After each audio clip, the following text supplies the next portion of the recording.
Zanako mantsikasanako, izy no an'ny fananako,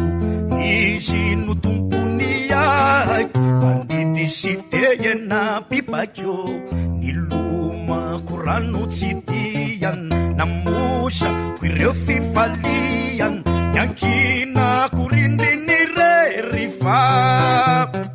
tsy nilako pijery.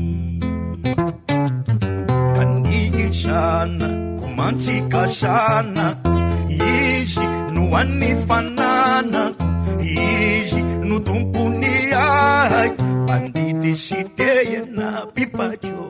nilomako rano tsy tiany, namosako ireo fifaliany, niankinako rindriny rehefa tsy nilako pijery. Zavatra vita ny tanako, tena taoko mba ho an'iny zanako,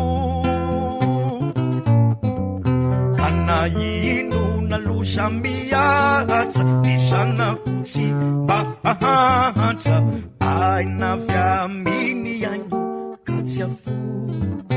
afoto very maina.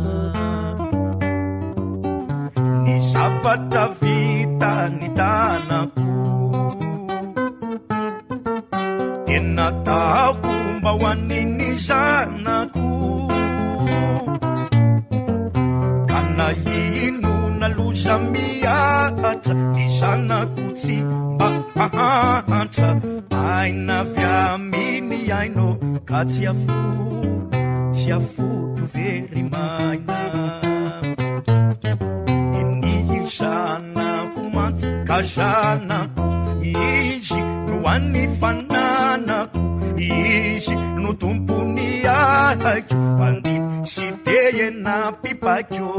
tulomako rano tsy tiany, namosako ireo fifaliany,